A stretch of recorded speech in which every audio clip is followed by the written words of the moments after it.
All right, Ingrid, you want to get us started, or is everyone here? Just about. Yes, I think we are all here. Commissioner, good afternoon, everyone. I hope that you are all doing well, that you are safe. Hopefully, you are not being impacted by some of the storms. Just as a disclosure, there is a strong storms going around my area. If for any reason I was to drop out of our virtual space, I will do everything I can to get back into it. But I know if in the meantime you will be in wonderful hands. We always have plan A, B, and C, especially in these virtual spaces and with technology, you never know. So that's a little bit of disclosure. Same thing for you. If you happen to drop out of the for any reason, we make sure that we give our time to be able to bring you back into space. And if not, we will provide you with the information. We never know what could happen. So with that said, today, just as a way to provide framework before our commissioner welcome us into the space, today is definitely a working session. Today is going to be a decision-making session in order to be able to really now come to the place in which we as a group feel comfortable with the information that is going to be made public and shared publicly regarding the role of the commission.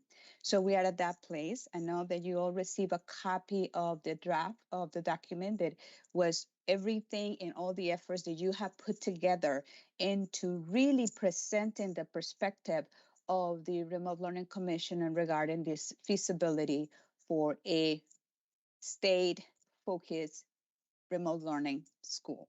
So we want to make sure that we engage in the conversation. So you all received the agenda for today.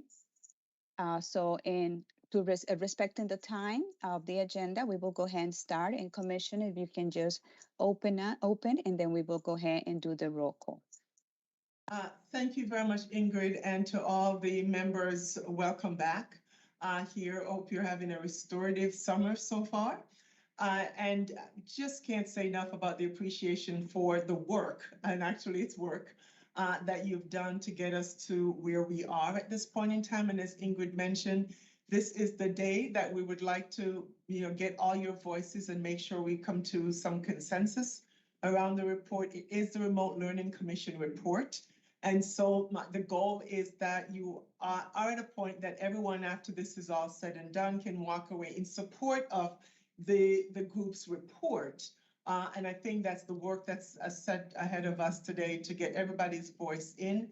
And Ingrid and Irene, folks, to get us to a point where we can feel pretty comfortable in saying this report represents the voices of the Remote Learning Commission members when it goes out to the legislature. As you know, in full disclosure, we're a little bit behind. It was due certainly on 7/1, but we really wanted to make sure that enough time was provided to you so everyone had time to take a look at the report, provide your feedback, and now you have today to do whatever final discussions we need to, so that it can be finalized. So that really is the goal today. And again, thank you in advance for everything you've done to date. I was at a meeting last week and got a national meeting, every state representative represented there, and there was a lot of conversation about remote learning. And I was able to put in the space about this group and the Remote Learning Commission that has been very deliberate in a process in what you recommended here in Connecticut. So again, thank you for all your work. I'll be here with you. We'll be in this together. I'll turn this back to you, Ingrid, to move us forward. Thank you. Thank you so much, Commissioner. So now, Leslie, if you don't mind, we can go ahead and do the roll call. Okay. Doug Casey. Here. Kate Diaz. Kate Diaz. Karen Dubois Walton. Karen Dubois Walton. Charles Dumais.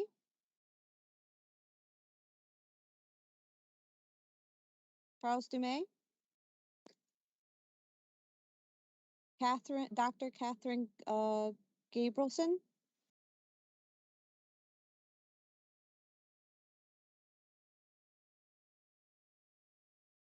Ed Klonowski. Here. Tim Larson. Here. Michelle Levy. Here. Lauren Mancini Averett, Here. Rosanna O'Brien Votek, Hi. Francis Rabinowitz, Here. Evelyn Robles Rivas, Here. Lon Seidman, I'm here. Amy Wetzley. All set with roll call. Thank you so much, Leslie. I see that Kate is joining us. Looks like she's coming. Okay, I'll mark her present. Thank you. Commissioner, if you don't mind, we can go ahead and do the accept of the minutes. Consent. And so you have the minutes. Do we have any objections for moving the minutes as being finalized for this group? Any issues, any concerns? And I see the heads nodding. So I think we are good to go. We will accept the minutes as supported and official for our records. Thank you, Commissioner. So with all these aspects of our time together moving forward, one of the pieces that we like to do now is just actually delve into the content in the consensus making regarding the report. So Irene, if you don't mind, would you please share the PowerPoint with us?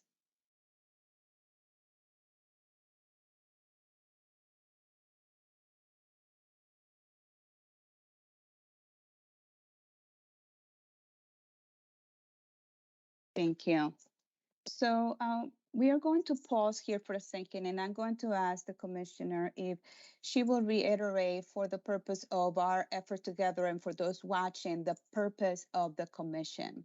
Since today we are going to be emphasizing the content of the report that the commission is going to reach consensus to share with the governor, with the State Board of Education, with the Joint Standing Committee, and with the General Assembly. We want to make sure that for those ones watching this recording of this video live, they understand what the purpose of the commission was and the task at hand. Commissioner? Thank you, Ingrid. And, you know, we've gone back and forth on these, but to Ingrid's point, you'd be surprised. The many people that watch us here watch the meeting, so it's always good to level set. And this is where we are today. And it really is coordinating, researching and developing recommendations on the feasibility of creating a statewide remote learning school that will serve students in grade kindergarten to 12. So that is really the big overarching purpose and task in front of us. We have the task that we've talked through, and a part of that is creating a report that we're going to be delving into. But it really is good to just level set the purpose with recommendations as will be addressed during the meeting today, going through the actual draft report and hearing feedback from our individual members. Thank you, Commissioner.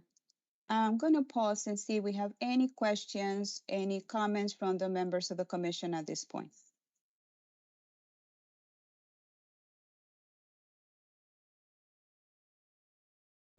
Seeing none.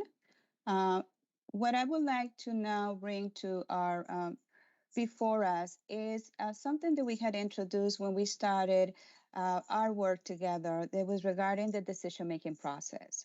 And I just want to bring that forward just as a refresher, because that's exactly where we're going to be doing today. So this is about the gradients of how do we reach consensus. Reach consensus, we need to be very clear. It is not voting. Reaching consensus is actually using guiding principles to understand that as we have worked together through this process, every member of the commission feels that your voice have been heard. Did you understood and understand what the task was and what we are proposing to do? And also that it's very clear for all of us that everything that we have done together has emerged as a result of the effort of the group. So then, based on those guiding principles, meaning my voice have been heard, I understood the task and I understood that we were going to be developing this task together. And that as we develop this task together, the product has emerged as a result of our collective effort together. So whatever the product is going to be, it is here now. Irene, if we can move to the next slide, please. It is here now that we're going to have to reach the consensus. And the gradient of consensus goes from, I'm completely going to endorse the product, or I support the product with minor reservations, or I think we need more information. Don't like it, but I will support it. And then as you can see, that gray line is where it says significantly disagree with what is being presented. And I am going to bring to our recollection to remember something that Lon asked the last time we were together back in June 13. Lon, you asked, and it was a direct question that you put to the group, what about if we do not reach consensus? That is the great area, that whatever we're going to have a conversation today, we do not reach consensus. When we get to a point in which we enter into this conversation that we say, we do not agree, that also needs to be documented because that's actually part of the process. So that will completely change the dynamic of what it was presented at the task. However, if we cannot reach consensus, we need to document that as a group, we did all the process, we went through the process, we engaged in conversations, but we were not able to reach consensus to what the initial question was. And we need to focus on the initial question. I want to bring that back because in the process of reaching consensus, we need to remember this is not about voting. This is not a majority. This is a collective. It is the will of the group is being represented. So if we engage in this aspect of discourse and we do not reach the consensus, we need to document it. We cannot put something forward that is represented and it has our names attached to it. I saw my name in there as well. It has our name attached to it. And we all need to be very, very, very conscious that we either agreed with the product, support it with some reservations, or completely say, no, we cannot put this out there. And that has to be documented. However, the research cannot be lost. I want to make that clear. There was a lot of work. So if we get to the point, and I'm putting the gray area before us because I want to clear that. I want to make sure that we're clear about that. It is, if we get to the point that say, no, we are not supporting it. We have to present the research and we need to be very clear that our findings is going to say we were not able to reach consensus to the question that it was put before us. However, we conducted all this research. I'm going to pause here and entertain any questions, any thoughts, any concerns that you might have.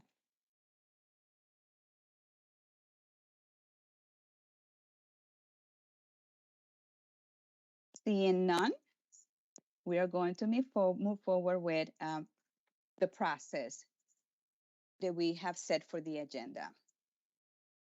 So Irene, can we go ahead and put the PowerPoint back? So as Irene is preparing us for the next slide, I just want to make sure that every single one of you have the opportunity to review the document. I know it was sent a couple of weeks ago, actually a while back. Did you receive the PDF? And I'm going to, Irene, we can pause on this slide right here.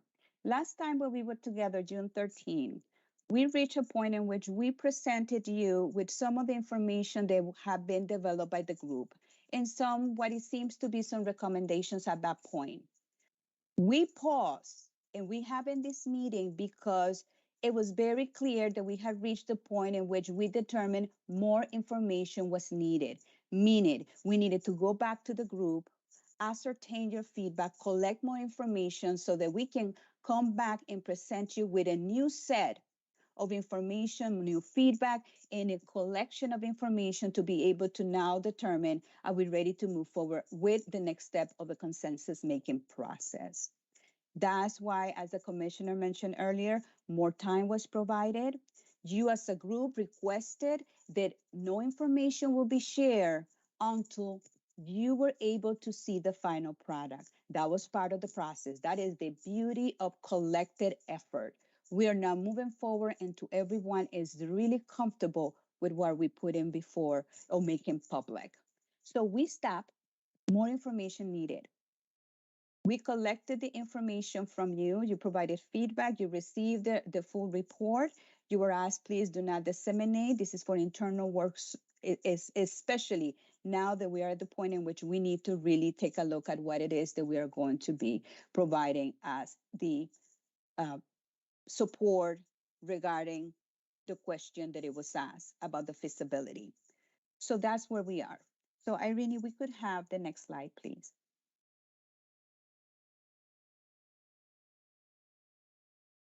So I want you to think about these questions as we're going through the process.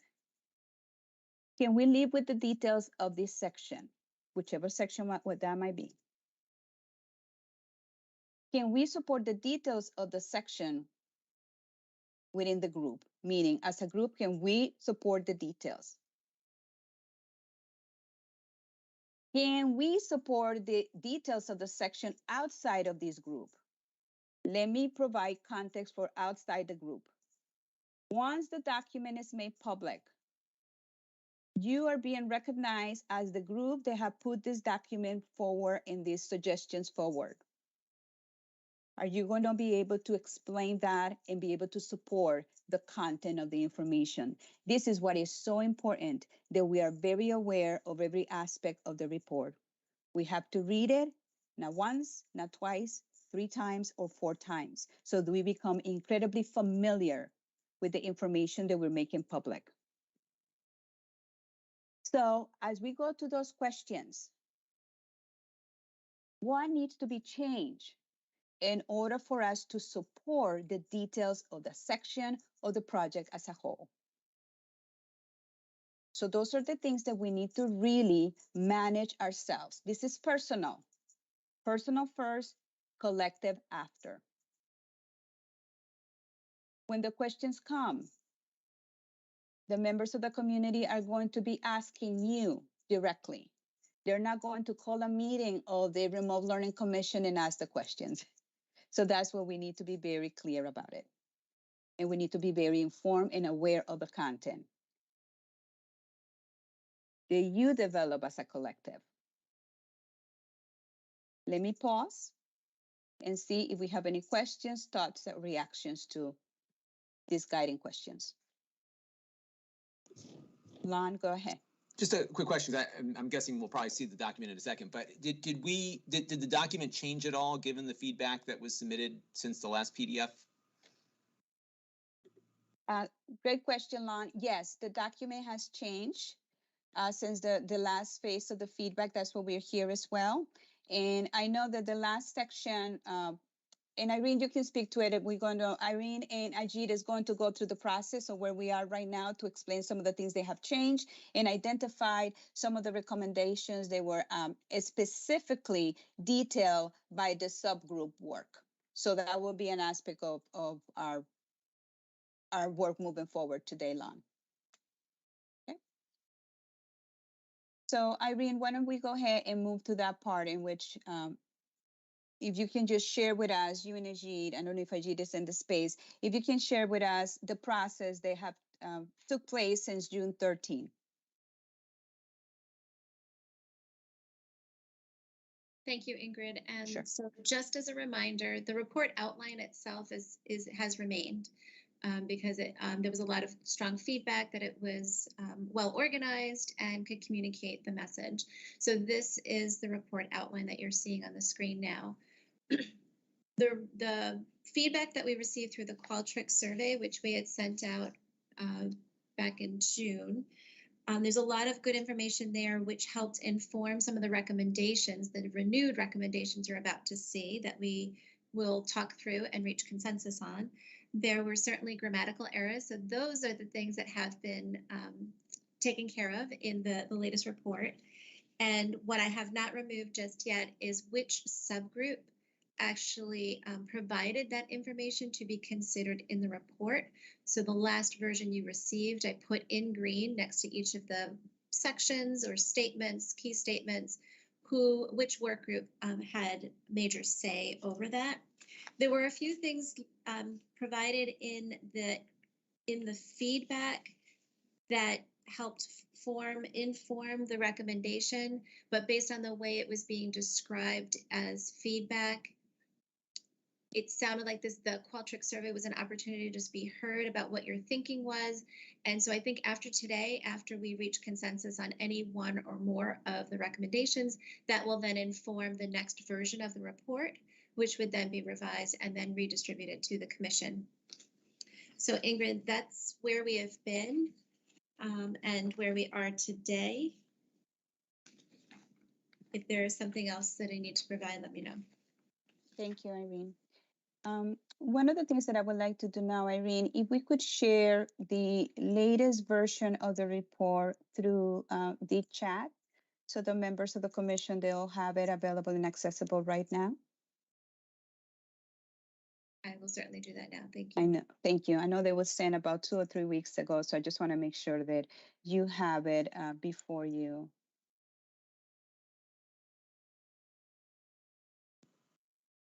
I will need to send it via email. The function's not available right now in Teams, so I'll have Leslie share it with the team. Okay. Okay. All right. So you will be getting that in just a few minutes.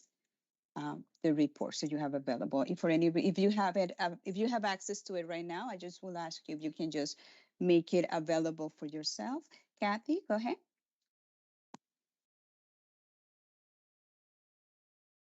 I'm sorry, Kathy, we cannot hear you. I don't know if it's just me.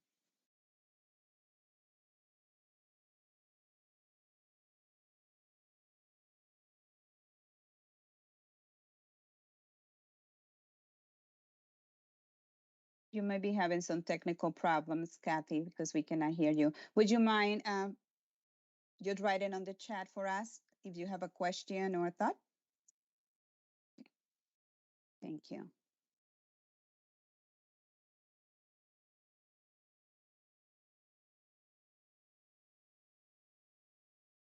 Once the document is emailed to you, would you please give me a thumbs up to let me know that you received it? Okay. Yes, Kathy, to your question, if the report has changed since yes, that's what Irene just mentioned. That some changes were made based on the feedback that was received from the group members. Yes. But I do want to underscore that tried to maintain the organization of the report. So there were some recommendations about moving sections around. I did adhere to the outline just based on what we're trying to communicate and how we're communicating. In addition, Irene, if I could also mention, one of the things that we also want to keep in mind is the request by the legislation. It has a particular order to it. And I know that that was the outline was identified as such to follow the guidelines of the report, the legislative requirement. Thank you. Leslie just informed us that the report has been sent to all of you. Thank you, Leslie. The other thing I do want to make sure that's understood, the recommendations that were provided through the feedback specifically to the type or the feasibility is not reflected in this version, because that's why we're here, to have that conversation and reach consensus. Once we do, then we'll make the next step happen, where we incorporate the recommendations that we have reached. So once you receive the report, I'm actually going to, I'm going to guide you to go to section 6, which is the last section of the report. Okay, I would like to guide you to that section. And that is the section that actually outlines the recommendations.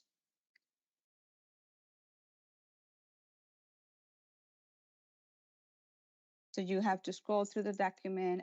The document is not yet paginated, so you're just going to have to scroll down and reach section 6.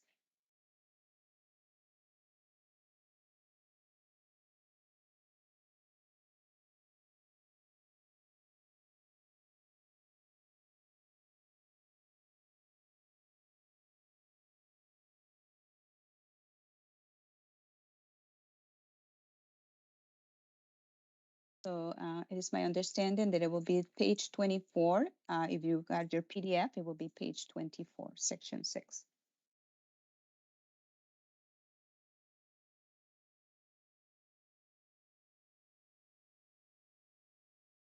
So I'm going to provide you with 5 minutes to review that section quickly because we are going to engage in the conversation immediately after that. So 5 minutes for you to review section 6 of the recommendations.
We have 1 more minute.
That is our time. If I can bring you back.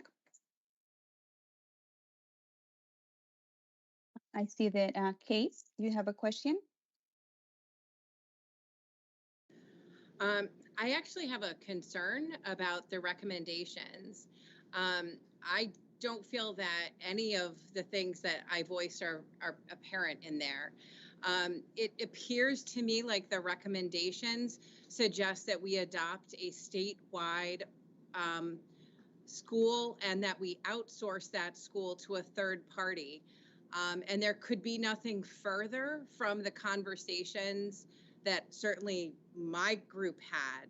So I have to be honest with you, I would not vote in favor of these recommendations and would not want my name voted in favor of establishing a statewide school that we then outsource to a third party.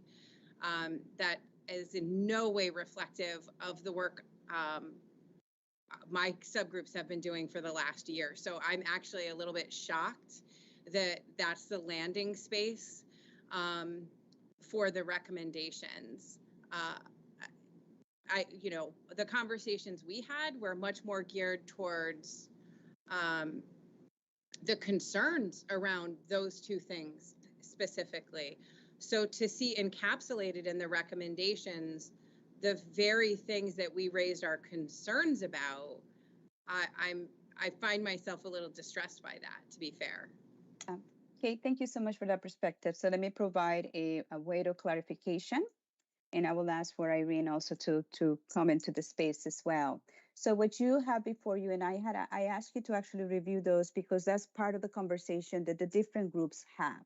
That doesn't mean those are the final recommendations. That was part of the conversations they had up to that point, June 13. Then more feedback came our way. So what we want you to have, it was that perspective of the conversations and information that was gleaned for a lot of the information that was provided from the groups. So we're going to be working in the process in which you're going to see exactly what the recommendation is, and you're going to be looking at what is going to be the level of conversation that we're going to have regarding question number 1.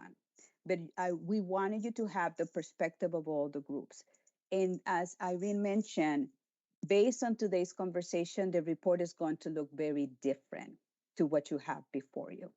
Okay, thank you so much for that, because this is the reason why we have these conversations, because we want to make sure. And by hearing what you just say regarding, I cannot associate my name with that, that's exactly about the process of consensus, because we need to make sure that we're clear about our determination, our stand as a group. So thank you for that. So I have Lon, and then Dr. Rivas and Doug.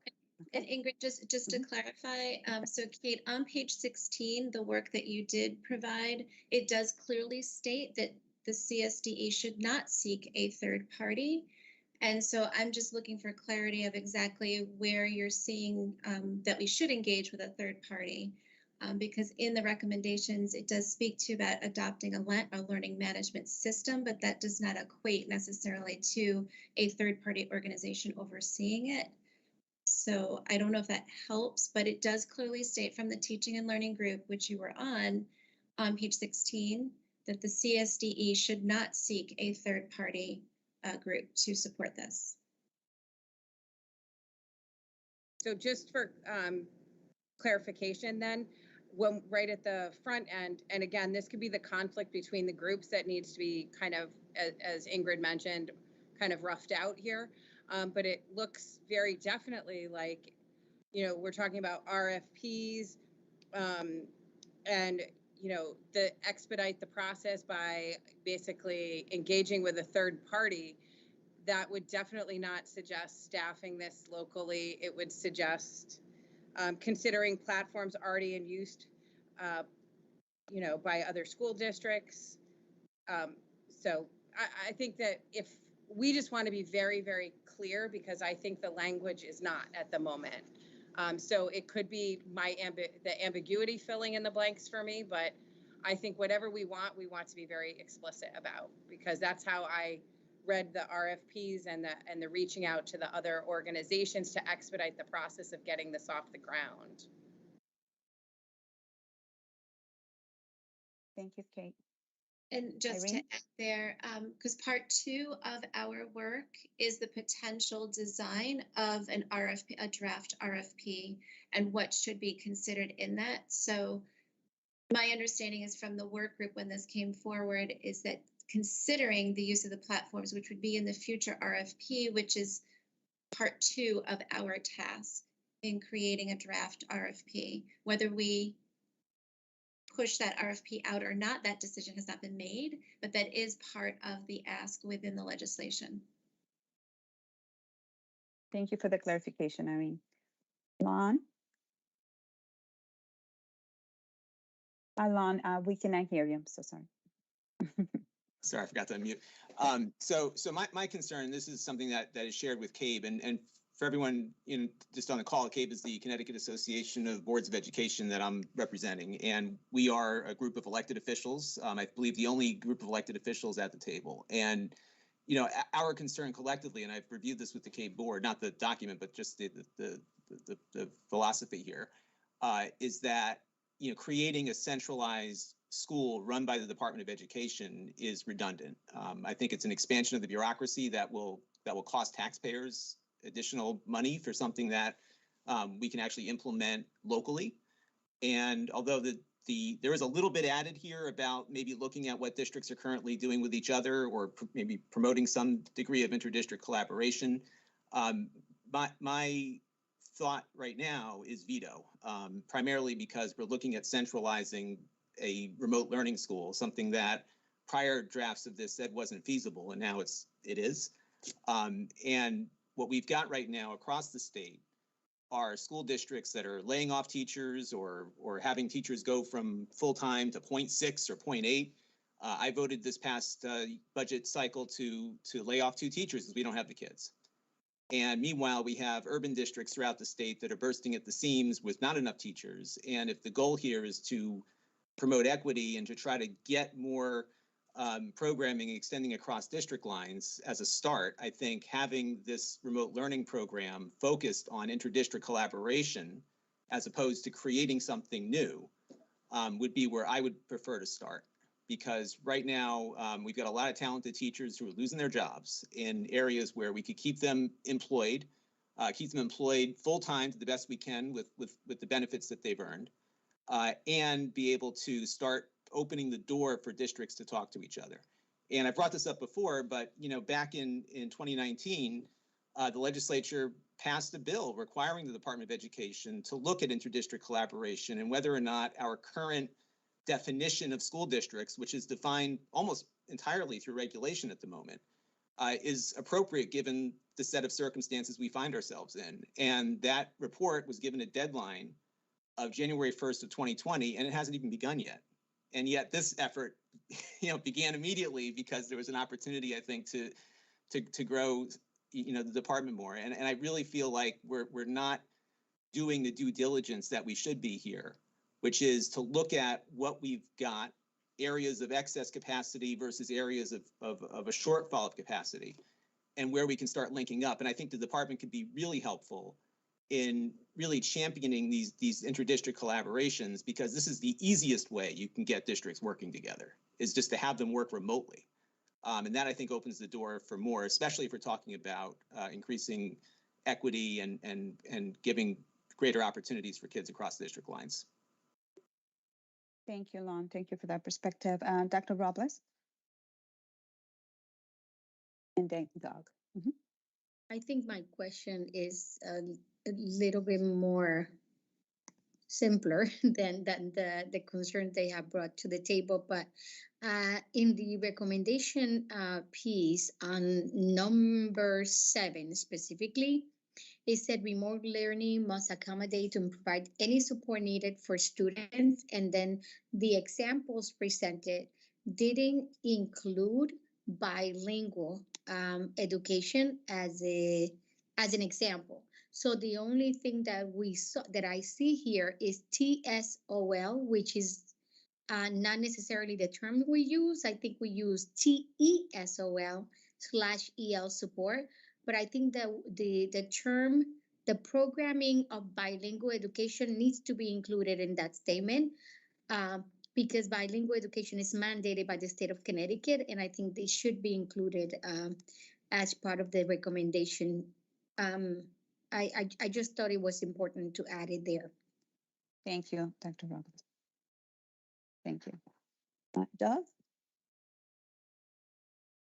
Thank you for opportunity to share, Ingrid. I appreciate everybody's comments beforehand. This is a really rich conversation.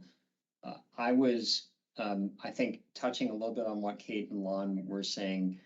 I think at least some nuance. I'm looking at changes that I suggested in the previous version and looking at how they've been put in place, specifically on the PDF page 25, and then the section that says, given these findings, the following could be realized. Number one,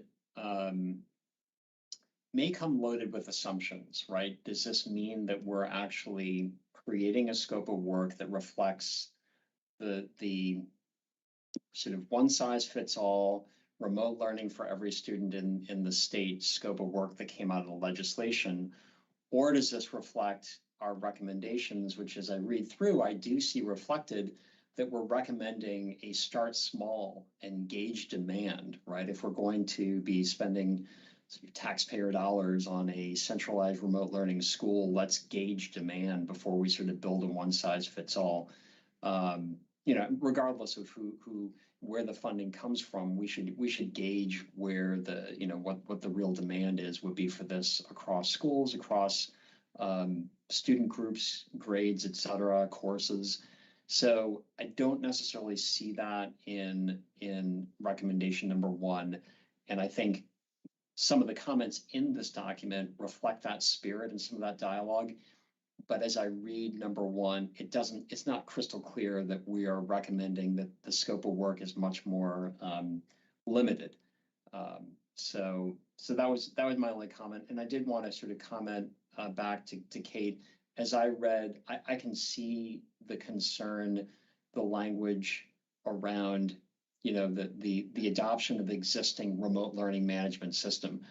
Learning management system may be jingo terminology for people who aren't career educators. So I read that as the technology platform, but I could see how that would give people pause. We're not, you know, I didn't see this as being a recommendation to outsource everything, but really just the technology platform that those of us in the R&D group said, hey, let's not you know, reinvent the wheel. Let's use a proven technology, but have the sort of human resources in terms of the educators and the administrators of this program steward it through using Connecticut human resources that know our education system and our students best. So I'll pause there.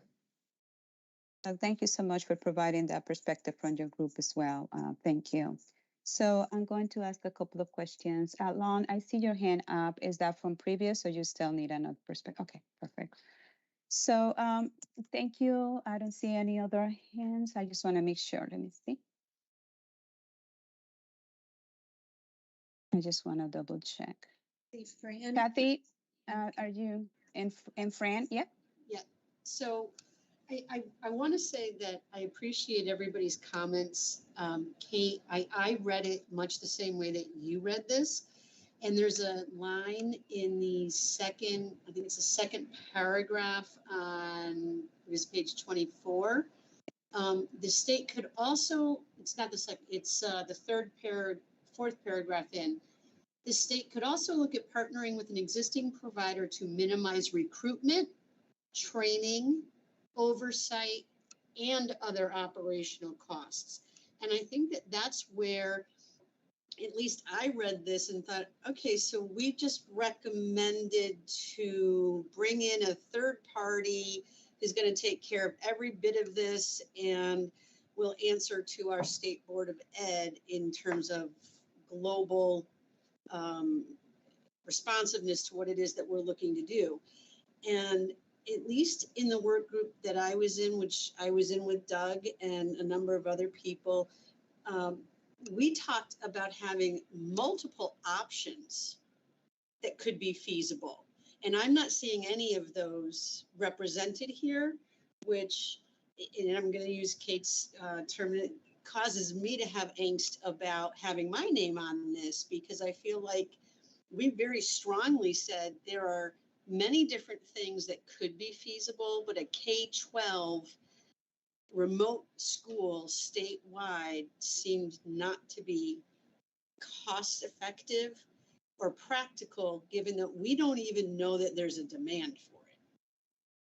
But that smaller pieces, such as, a student in one district opting into a Mandarin Chinese course in another district on the other side of the state, might be very feasible, and making things of that nature available.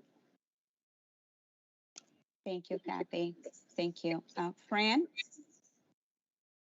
So just in the interest of time, I just want to reinforce everything that was already said. If I read these recommendations without having any of the background of the commission's work and my own work group, I would think that the commission was recommending a statewide remote school.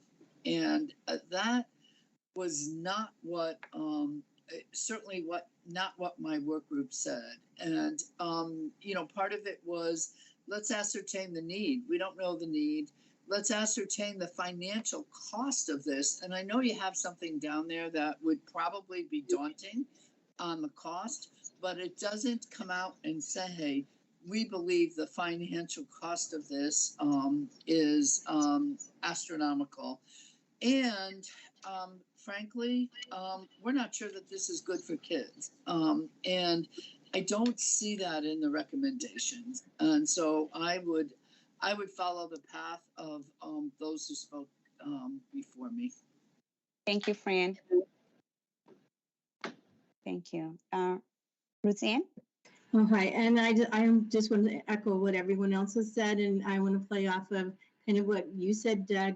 We talked about starting small, and I'm really concerned about the early childhood kids because in one version where I saw, we were really looking and focusing in on high school and not so much the younger children until we figure out how that might play out somewhere down the line.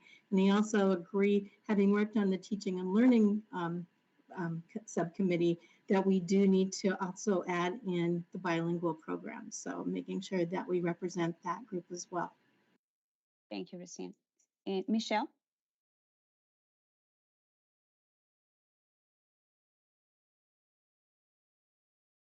Michelle, Levy? Sorry about that. Okay. I agree with many of the points that are being made. I really appreciate everybody, voicing these. I think when I look at the way that this section is structured, it looks as if much of the language has come from the individual groups. And I really respect the fact that you're trying to honor the work of each of the groups, but I think what is missing is this overall picture. What is the recommendation of this entire commission? And it's getting lost in the fact that we're trying to stick to the same language that was provided by the individual groups. So I think that some of the confusion of everybody in responding to this is that we didn't come together as an entire commission and say, this is our recommendation in very clear and plain language. So I feel like that needs to be solidified and written in a very clear and plain way. Michelle, thank you so much. That is the beautiful segue to where we're going next, because this is part of the process. And one of the things that we do not want to do is to get lost in translation of the written document based on the conversation and the individual work of the subcommittee work. Because let's remember the task. The task, as according to the legislation, was to really, and I'm going to read it. I'm going to read a little section of the legislation. The Department of Education shall establish the Connecticut Remote Learning Commission to analyze and provide recommendations concerning the provision of remote learning to public school students enrolled in grades kindergarten to 12, inclusive. The commission shall create a report that includes an analysis and recommendations concerning the impact of remote learning, the feasibility of creating a statewide remote learning school to serve students in grades kindergarten to 12, the costs associated with establishing one or more public statewide regional remote learning schools, the fiscal impact the various remote learning model schools have, and options to ensure that the students are receiving or participating in remote learning and that they are adequate. That was the task. You all as group provided that. You worked together and you did that. You looked at it, and that's some of the recommendations that you provided. However, Irene, can we put the recommendations of the commission as a collective before the group? Because now, based on all the information that you provided, the research, the conversation, being exposed to other state, local, national remote learning opportunities, everything that we have done as a commission, this is what is being recommended to that question. It is a statewide remote learning commission feasible based on everything that has been provided. And this is the recommendation.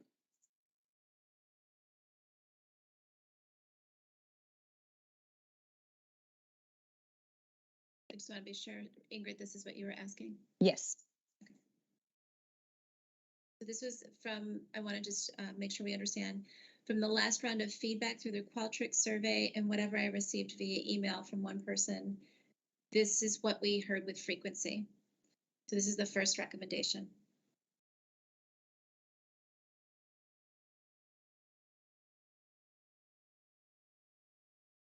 Just a point of clarification, what does the words remote learning school mean? It's defined by the statute, I believe, Ingrid, with what you just shared. I'm sorry, I didn't hear the question. Sorry, What do the three words remote learning school mean from a statutory perspective? Okay, thank you. I know it is defined as part of the statute. So let me see if I can find it. I don't have all the pages. I just cover. Okay. So as used in this section of the statute, remote learning means instruction by means of one or more internet-based software platforms as part of a remote learning model. And it So by definition is inclusive of K through 12? Yes, according to the legislation, yes, it says it should, the students enroll in grades kindergarten to 12 inclusive. You need a footnote. We're talking about a clarification moment here. I like what this says, but you need a footnote that defines remote learning school statutorily. Because it may mean one thing to me and something else to someone else. In the statute, it means K through 12, internet-based, something to that effect. You need a footnote. Because that's what we're saying no to. And I agree with the no in this particular statement. Thank you. Can I hear other perspectives from members of the group? Ingrid, may I just jump in Sure, here Commissioner. for a minute, as I've been listening to all the conversations. And I know you've heard this, but make it clarified for me. Section 6, you put together basically just was reflecting what specifically what every work group put forward. But it seems to me that Section 5, some of what I've heard, considered about remote learning chosen is cost prohibitive, about the analysis and some more about what needs to happen is in Section 5. And I wonder if that's just causing some kind of confusion because Section 6 is titled recommendations, but those really were recommendations as pulled from every single work group and not necessarily the recommendation that you've got up here. And maybe that wasn't clear. I'm just thinking about that as I heard the conversation that was happening. Thank you, Commissioner. Commissioner, I taught writing for 20 years. You need to lead with your lead. This is your lead. You can't bury it in Section 5. The legislature, in all good faith, asked us a real serious question. This is the question they asked. We need to answer it right up front, especially since our answer is no.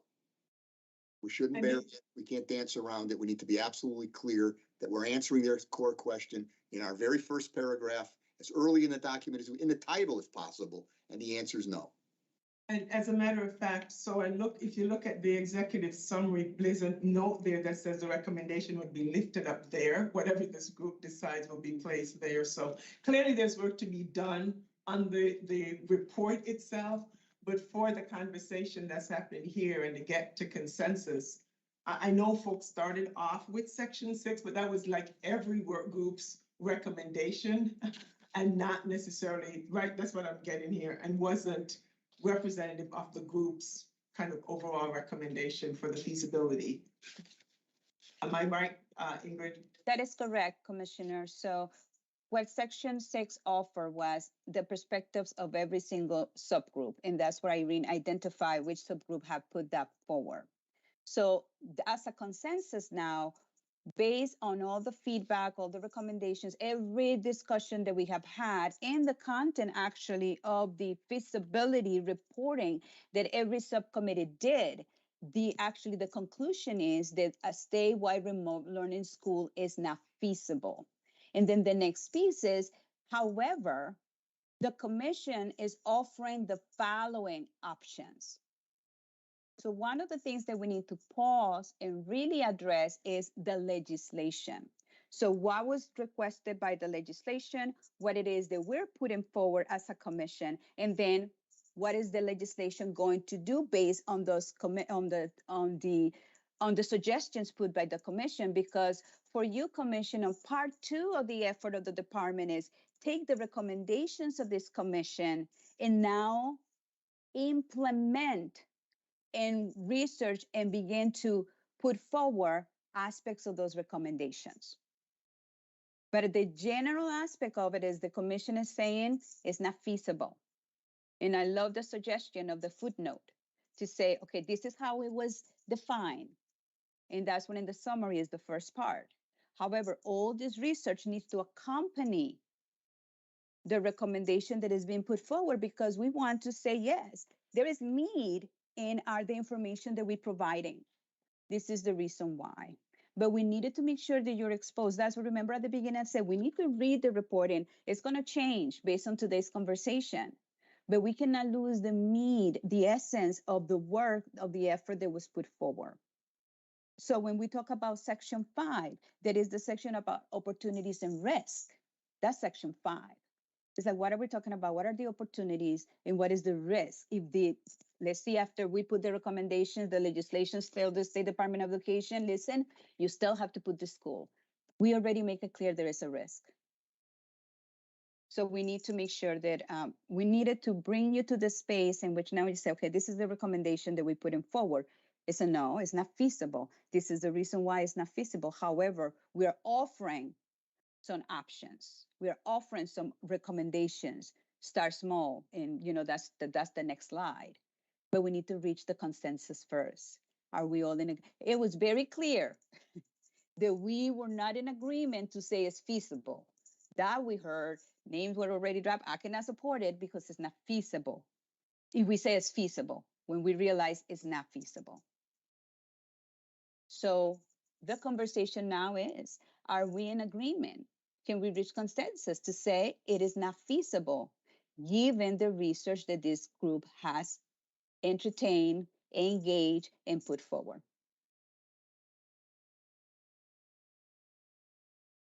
Let me hear your thoughts. Let me hear your reactions. Let me see where you are as a group. I have my hand up. I'll just say that I agree that it's not feasible. And as Ed's former student who taught me about the lead, I agree that it needs to be front and center. And here's my concern with this whole thing, is that we've been saying it's not feasible, and yet the recommendation is essentially run school by the State Department of Education. So, if we're making recommendations, I don't have a problem recommending that as one of many options to pursue, because I do think the research that was done to talk about what a statewide school would look like is important to have in here. I would be very comfortable having that, but also suggesting some other paths that the legislature might want to take. And that would include, from CAPE's perspective, the fact that districts, I think, would welcome the opportunity to try to work well together, and with the state acting as a facilitator / clearinghouse, and to Doug's point on some of the software packages to help enable that and make that process easier, I think would be useful. There are a lot of factors in this, the scheduling and all the other stuff that's kind of plagued this over the years. But I think, having a menu and making sure that this recommendation page is an option. Because what's really gotten me the whole time in looking at this draft every time, and I put this on my survey every time it's gone back, is that I feel like we're contradicting ourselves by saying, we don't think it's feasible, but we recommend doing it. That's what's been bugging me all along. Sorry. Yeah. Thank you for that, Lon. Go ahead, Fran. Thank you. And then Doug. And I would say exactly the same thing. I mean, I agree with the recommendations. It is not feasible. I do not agree with including anything there from number 6, from section 6. I would like the recommendations to read very straightforward. I feel like I'm saying it's not feasible, and then I'm going to section 6 and saying, but you could do this. It doesn't make sense to me. Are we in consensus that a statewide school, remote school, is not feasible? Then let's just say that. And if there are some things that we believe are feasible, such as what Lon said and Kate said, and I've said over and over again, of sharing among districts and so on and so forth, then let's be very clear on that. But I'm not even sure that belongs in this report. I think we're charged with, is a statewide school feasible, period. That's what we were charged. Isn't that what we were charged with? And why wouldn't we just say, no, it's not feasible and here's the reasons why? It just seems straightforward to me, but maybe I'm missing something.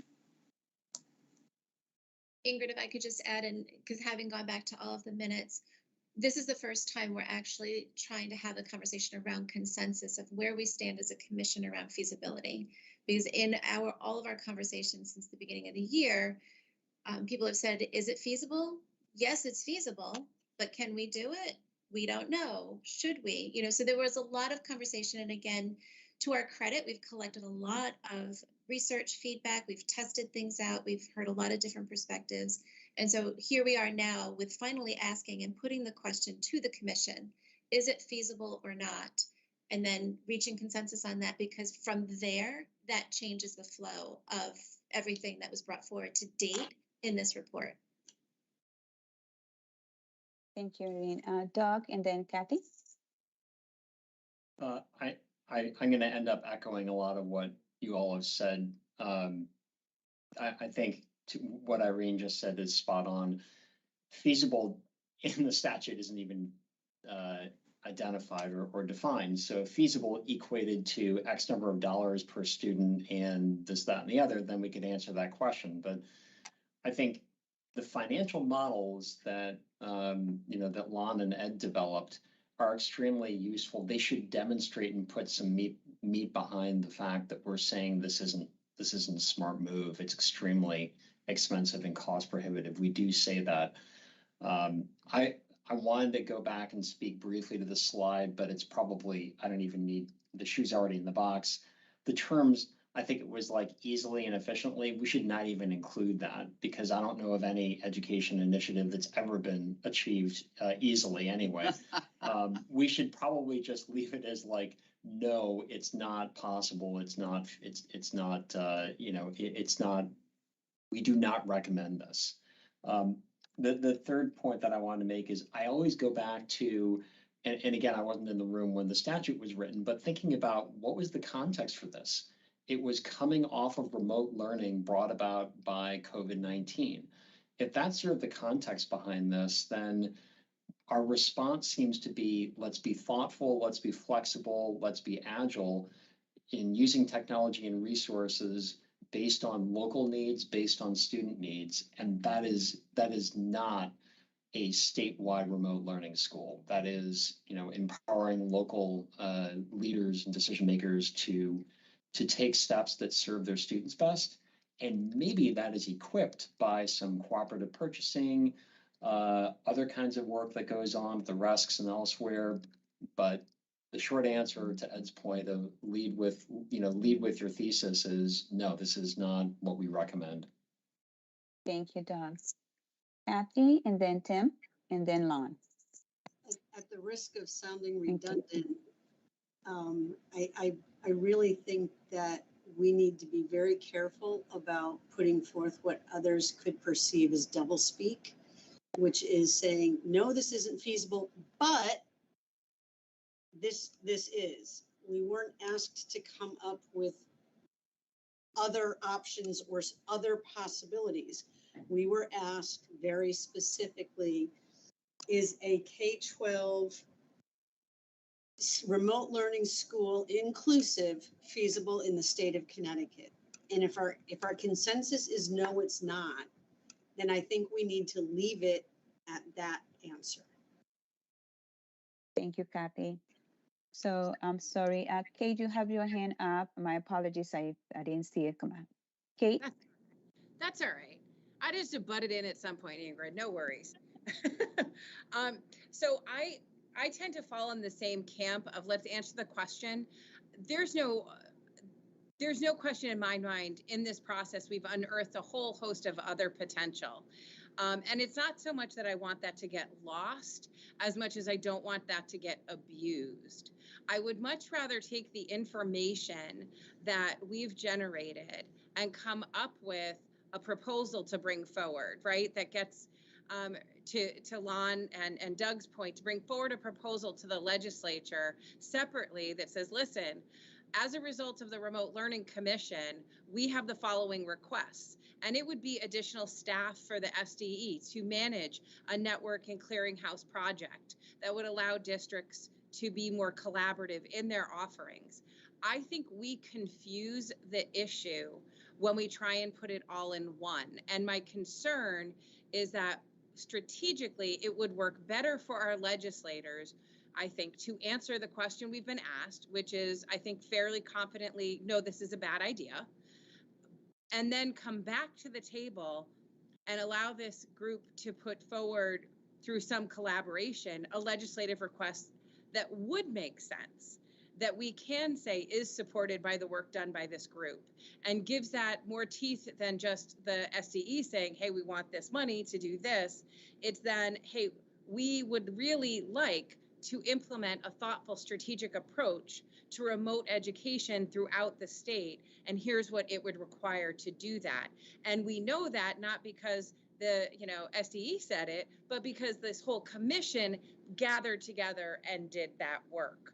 So I think we should use the power of the commission, the voice and the work of the commission, but I don't want to muddy the water of this report with all of those requests, because I think they then get buried and confused.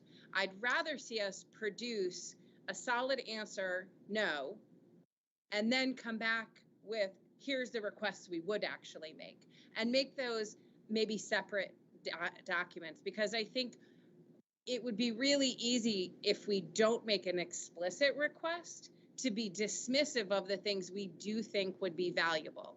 And I think that would be a tragedy, to have spent a year having all these really good conversations that did yield us with some important ideas, but those get lost because they kind of get filed in the by the way of this report. So let this report say what it needs to say, which is no.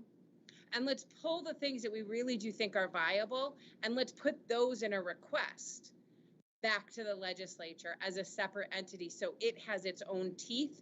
We have the ability to advocate for it specifically, articulately, and using the diversity of this body to do that, to support whatever additional needs the SDE would have in order to implement some of those ideas. So I know it's a little bit of a radical kind of drop off, but let's answer one question and build something else that's a meaningful request. That would be my advocacy. That would be something I would be excited to continue to do the work on, and to feel like also wouldn't lose the heart of this work, because that's the other piece is, once this gets filed with no, it's over. And so unless we move forward with something additional that makes a specific explicit request, there's all the work that's happened actually doesn't have to go anywhere. So to some extent, that's kind of what, from a strategic point of view, I'd like to see us be able to do. Thank you so much, Kate. And it was a lot of nodding. I noticed a lot of nodding as you were presenting your perspective. Thank you. So I have Tim and then Lon. Hi, good afternoon. I've been listening intently to the discussion, and I admittedly have only been to a few of these meetings, but I credit both Doug and Paul, I want to say probably 3 or 4 weeks ago, identifying some real hard number costs, which when I saw those, frankly, I just, having been in the legislature, said that there's no way that this could ever be funded. I mean, if you look at that. And hearing that there's a Herculean effort going on, and if you put the time and effort and dollars that all of us have put in play here, probably wouldn't even have funded the study. But to the extent that we should just answer their question, I think we should do just that. And if it's too expensive, let them be the judge of that. If we start picking and choosing or saying, well, we couldn't do it this way, but let's go this way, we'll get sent out on another errand for another year. And I think we all know that we're all struggling through the pandemic and remote learning and all of that has gone on. And last couple of years with, students and teachers and families and everything going on, it's been extremely difficult. And so I think our best opportunity would be to answer the question directly. This is what we determined, this is what we found, and let them be the judge of it. And if we decide that, or whoever decides, that we should go down a different trail, then there should be some funding available and there should be a little bit clearer direction in that statute. So, Charlene, I hope I'm not speaking out of turn. I want to be as helpful and supportive to your efforts as I can. Doug and Paul, I think, have really laid out, from what I could gather, appropriate.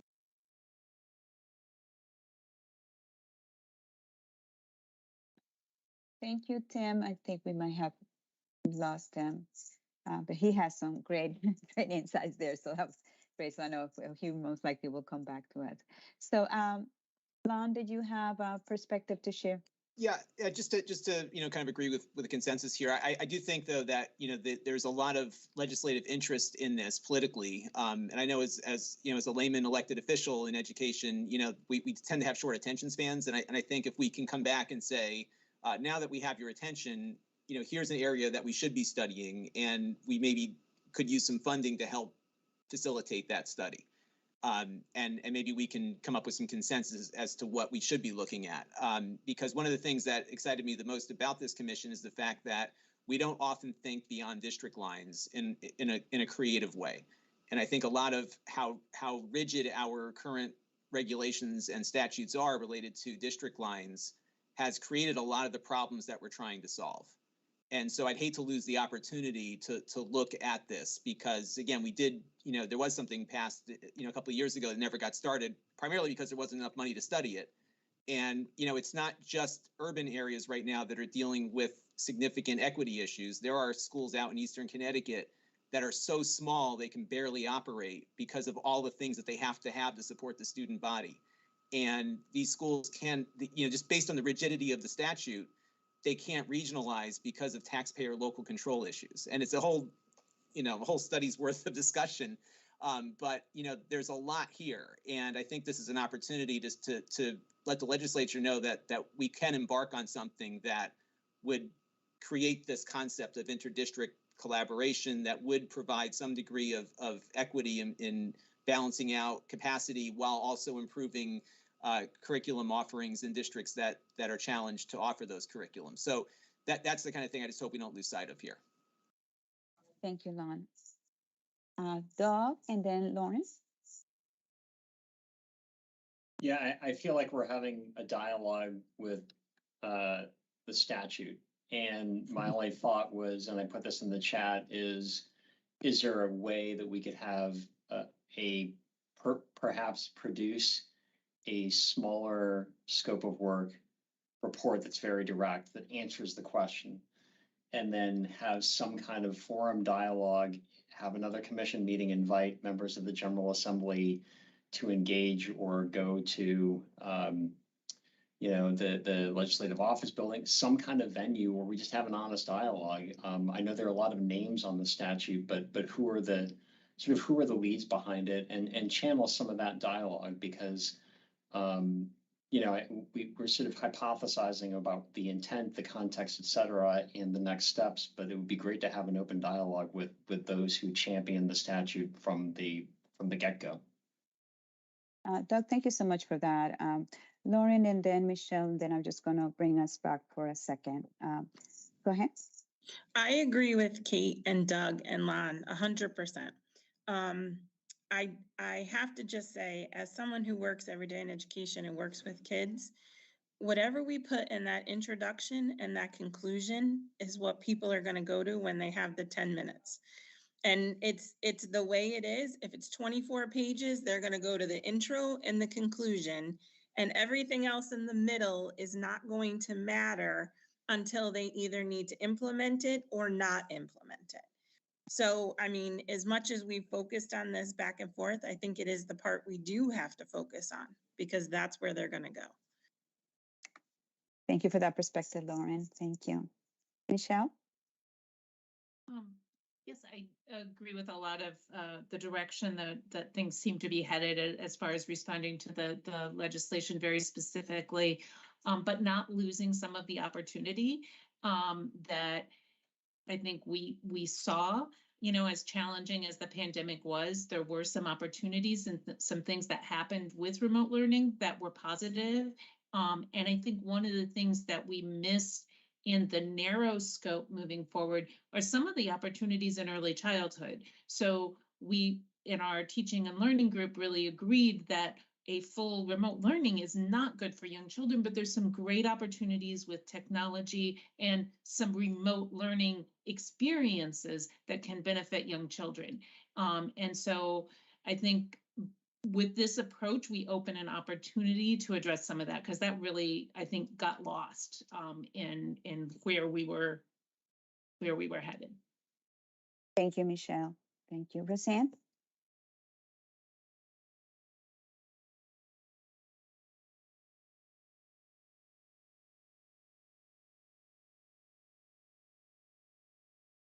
Roseanne, we cannot hear you. I hate that when that happens. I was just going to say that I put my hand up and took my hand down several times, but Michelle, you said it perfectly.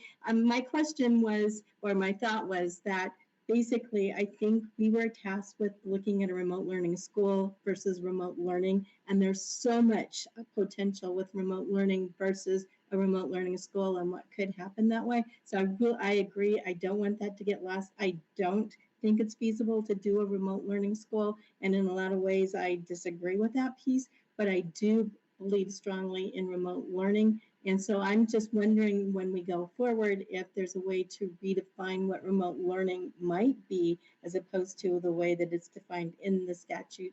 And also a question that I have is, when we say that it's no longer feasible, can we do some bullet points that I think they might read? Because I agree with Lauren that they're not going to read anything but the beginning and the end, but bullet points, because we have to give them some kind of rationale for why we came up with what we're talking about. So just hoping we can put something in like that.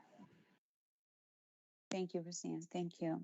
So in the interest of time, and I'm going to pass this over to my colleagues, to the commissioner and to Irene, who have been integral in the facilitation of the process, is we have reached a point which the decision that has, what I'm thinking, I'm feeling we're going is, we reach consensus to it's not feasible, with the footnote and having that understanding, but we could not have reached this consensus without all the information, research, and work group that you all undertook. So now we have a response to that question that is provided with informed information for our legislators. And I think that that is the essence of the process. If we would have asked this question at the very beginning, is it feasible? And try to answer that question without this process that we have undertaken for the whole year, would reach the same consensus, we probably could have, but aspects of the information that has been collected that is going to be so beneficial with the ideas that has been put forward regarding a second report, a meeting, a second set of suggestions, answer the question and then provide the information later on so it does not get lost. It's part of the process. So I am going to invite our commissioner and Irene as well, because now, based on the conversation today, there has to be a report. There have to be a response. And what is that going to look like where the answer is not feasible? And this is the reason why it's not feasible. And what are the implications of that response? So Commissioner or Irene, I'll give you the floor at this point to see where's the next steps for the work of the commission.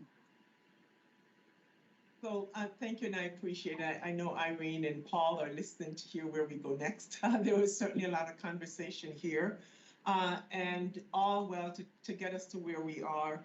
We do have the legislation that requires a report from the commission and has the different sections of the report. I think we need to be to stay true to that, to make sure we do that. And we hear you from the less is more, so we don't end up with something so thick that it is not read, but still responsive to what we're asked to do as a commission. So certainly we'll go forward in doing that. There isn't I think Roseanne's point, I know there's a blank in here for an executive summary, which is, where people would go that, right, you get a short executive summary that got the essence of the report and they can get the details. And we'll certainly work with folks to do that. I believe after today, though, that we share with you whatever the next or final draft is, based on what we heard back from you today, and have folks to take a look at that and to turn that around, recognizing that, again, I know this section 6 was here to make sure everybody saw what was there and not necessarily to remain in the report as is. And maybe we should have started off with where people landed and work backwards versus the other way around.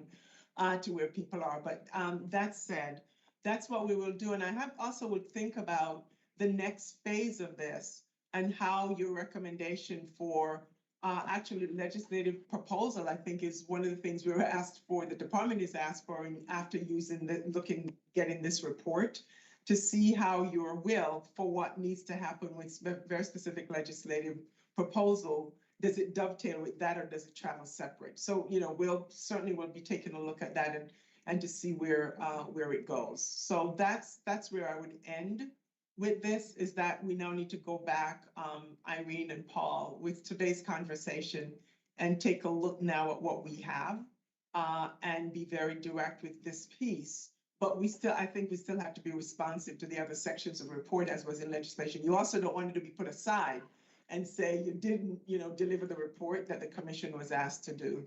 And so we'll find that balance in doing that. And we'll figure out what the timeline is to quickly get it back to you to take a look at and figure out how we collect final feedback and input on that report. So that's where I would leave us with this at this point.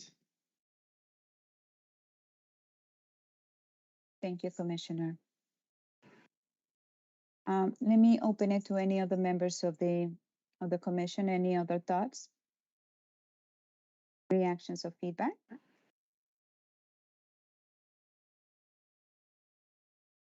Okay.